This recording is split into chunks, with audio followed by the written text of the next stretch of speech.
Today, 92 Rainbow Road in Barrington, Illinois is a quiet subdivision. But from the late 1980s into the early 2000s, it was a massive abandoned property with an eerie past. The property was dark and secluded, and many people who explored the grounds at night had scary encounters in and around the buildings. There were also ghost sightings of a boy who appeared in the driveway and in the road near the home. And for many years, the history of the abandoned house was a mystery to the public until two former residents came forward with eerie accounts of unexplainable things that occurred in the home long before it was abandoned. In this video, I delve into the tragic and eerie history of the house on Rainbow Road and share my scary story from when I visited the property at night over 20 years ago.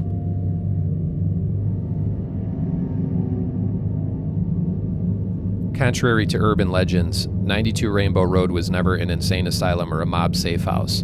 The 40-acre property was originally a turkey farm until it was purchased by millionaire real estate developer Robert Krillick Sr. in the early 1960s. Krillick transformed the former farm into a massive estate and hired live-in caretakers to manage the grounds. In its prime, the Krillick estate was nothing short of amazing. The property featured tennis courts, a swimming pool, an apple orchard, and even a private gas station. The floors were made of marble with gold-plated fixtures in the bathrooms. By all accounts, it was an incredible place to live and raise a family, but that would change in 1968 when a fatal accident occurred at the home. The caretaker's 7-year-old son, William, was climbing on a stone birdbath near the driveway when he slipped and fell and grabbed onto the heavy tray that wasn't attached to the pedestal. Sadly, he was killed when the tray fell on top of him and crushed his head. The sudden and tragic death of the young boy shook the household, and the grieving caretaker and his family moved out of the home shortly after. Years later, William's sister gave a chilling account of what she saw that day. She witnessed the horrific accident from a window and told police at the scene that the tray didn't topple over from William's fall, but instead, it lifted off the pedestal on its own, as if the death was caused by a malevolent force. The boy's death could also explain why some people who visited the abandoned property years later reported seeing the apparition of a young boy about the same age as William. A boy was seen wearing overalls and a white t-shirt. Others reported seeing a boy wearing a red t-shirt. These sightings occurred in the driveway and even along Rainbow Road near the home. It is interesting to note that these eerie sightings happened before much of the details of the 1968 death were known to the public. William's sister also stated that strange things happened in the house before the accident. At night, she often heard creepy sounds in the attic above her bedroom. She said it sounded like something was being dragged across the attic floor. Family members even blessed the attic with holy water on more than one occasion, but the sounds would always return. William's sister wasn't the only resident who believed the house was haunted. In the years that followed, the son of another caretaker who lived in the home said he saw a ghost in his bedroom one night, and stated that he believed there was a demonic presence on the property. It is unknown whether the Krillick family or anyone else living in the home had similar experiences, but the strange things that happened to at least two residents does make the future ghost stories and sightings more credible. The massive estate was eventually vacated in the late 1980s after a divorce and mounting legal problems involving the owner, who wound up serving 9 years in prison for racketeering. Strangely, the house was abandoned with much of the family's furniture and belongings left behind. Kitchen utensils remained in the drawers and the power stayed on for months after the family left. With the home forgotten and headed for ruin, it wasn't long before the word got out and curious teenagers invaded the vacant property. There were reports and evidence of satanic rituals taking place on the grounds. The buildings were vandalized and destroyed by fire until eventually everything was bulldozed and developed. The barn and silo were the last remaining buildings before the land was sold and turned into a subdivision, with a public road replacing the former driveway. Mansions now sit on the same grounds where the abandoned house and tennis courts once stood. While there are no accounts of paranormal activity in the new subdivision that we know of, it's hard not to wonder if the people who live there now have ever experienced anything strange inside their homes.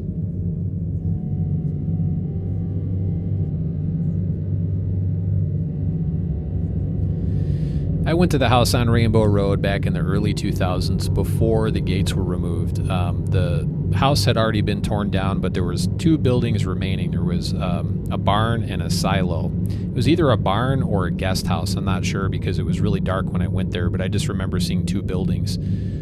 And back then, I didn't know anything about the history of the property. I just heard all the crazy stories about it being haunted, and allegedly it was a former insane asylum. Of course, we know now that that's not true, but that was the big urban legend back then. That's what everyone thought it was. And so late one night, my friend and I decided to drive out there at the spur of the moment.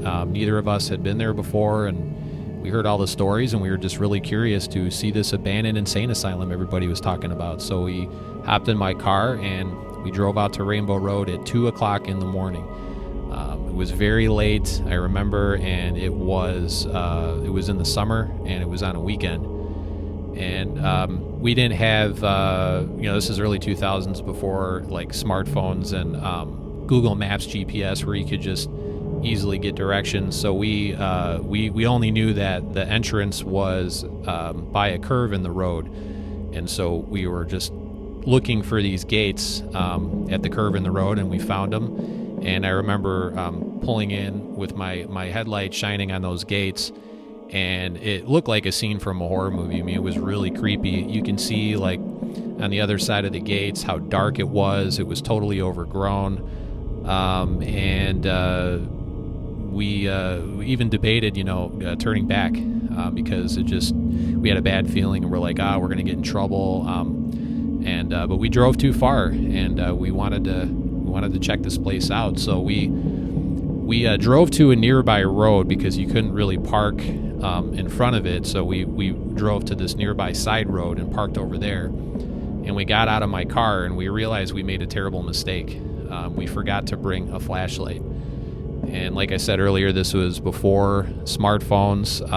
We had flip phones, but they didn't have flashlights, so we had no flashlight. And at that point, we were like, "Oh man, maybe we should probably head back. This is a terrible mistake." And but I don't remember if there was a full moon that night, but there was enough light from the moon and the stars to where you could see where you were walking enough to like not trip and fall. Like, it wasn't dangerous.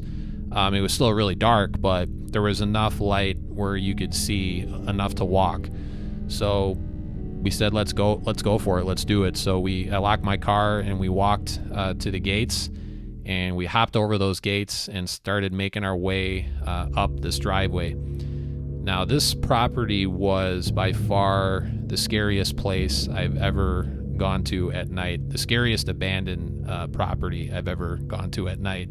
It was really creepy, really dark, and this driveway was really long. And today it's a public road called Caitlin's Way that goes to all the big houses that are there now. But back then it was a long driveway. It kind of went up a hill, and back then it was like more or less a forest. I mean, there was a bunch of tall trees everywhere and bushes, and so we made our way up this hill, and then on the left there was a clearing, and I found out later that that's where the house was. And then on the right side there was a silo, and to the left of that, in the corner on the right side, it was either a barn or like a guest house or something. I'm not sure exactly what that was, but I just remember seeing that building, and we thought at the time, like, oh, that must be what's left of the abandoned insane asylum, so let's go check that out. So we walked up to the entrance of that building first, and we immediately had a terrible feeling. Like, my friend didn't want to go in there, and it's a good thing we didn't, because we didn't have a flashlight. It would have been even darker in there. Could have fallen through the floor. I mean, it's really dangerous. So I didn't want to go in there. Both of us, we had this terrible feeling, and, like something telling us don't go in there. And so we decided not to. And instead we decided to explore this clearing that was that clearing where the house was, and just kind of walk around there and get a feel for this place. So that's what we did. We walked over there. We're walking around. I remember it was really, really quiet that night. There was no wind. And like I said, at this point, it was probably getting closer to 3 o'clock in the morning. It was really, really, really late, and super quiet. And we were whispering to each other. And 20-30 minutes went by. At that point, we were really just gonna start heading back to my car and just get out of there, because we weren't gonna go inside that building, and there really wasn't too much else to see.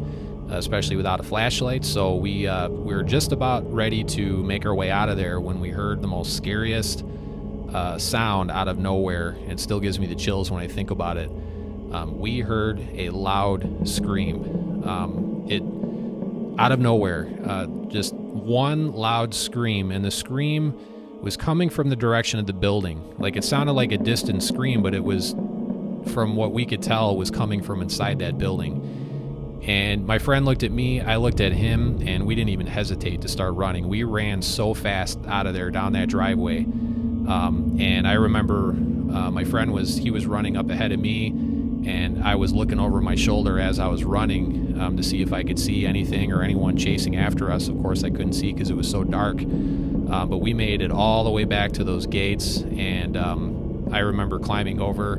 It's like a something from a horror movie where, you know, someone grabs someone's legs when they're climbing out a window over a fence or something. That's the feeling I had. I remember is I had to, you know, wanted to get over that fence as quickly as I could. So that's what we did. We made our way over the fence, and we ran back to my car, and we got out of there. And I remember we didn't talk about it at all on the way back. We were so freaked out. Not a word. I dropped my friend off, and I think we talked about it maybe on the phone the next day, or the next time we hung out. We talked about what happened, and we told the story, you know, to friends and at parties and stuff for years after that, because it was so scary. And you know, my friend even said the same thing. He thought the same thing. You know, that scream sounded genuine. You know, it wasn't like a scream like somebody was playing around, you know, like some kid or something in there playing around. I mean, it sounded like somebody was getting stabbed. I mean, it was like a blood-curdling scream. It sounded real, but it also sounded like he thought that it sounded like it was like a disembodied scream or something. And that's what I thought. And the other thing that was so scary about it was the fact that at that time it was about 3:00 in the morning, and we knew we were the only people back there. I mean, this place was very secluded. You had to walk, you know, really far down that driveway to get back in there. And the odds of somebody else being back there at 3:00 in the morning, we would have known because it was so quiet. And if somebody was in that building, we would have heard, you know, broken glass under someone's shoes, or somebody would have accidentally kicked some garbage on the ground or something, or we would have heard talking or seen a flashlight or something like that. And we were convinced we were the only people back there. I mean, I remember when we first got there, I mean, you could tell right away how quiet it was. There was nobody else back there. So that's what was so scary about it, was we heard that scream out of nowhere. We both felt like it was paranormal, and I still feel that way to this day. It was one of the most scariest experiences I've ever had, going to an abandoned property. And so that's my scary story of when I visited the house on Rainbow Road. And I found out also later that we weren't the only ones that heard a scream. I was reading through like other people's you know, accounts of when they went to the property at night, and there were several other people that heard a scream there too. And people would actually go there at night to try to hear the scream, and then a lot of times they wouldn't hear it. But we didn't know any of that when we went there. We didn't know that people were hearing the scream. But I guess it dated back all the way to like when the property was first abandoned, that people heard a scream. People had heard it on and off for years, but it was we heard it, and it was, whatever it was, definitely didn't want us there, and it was pretty scary. But anyways, that's my story. Do you have a true scary story you'd like to share? Email your scary story to strangeandsinisterstories@gmail.com for a chance to have it featured on our channel. The email address is also noted in the video description.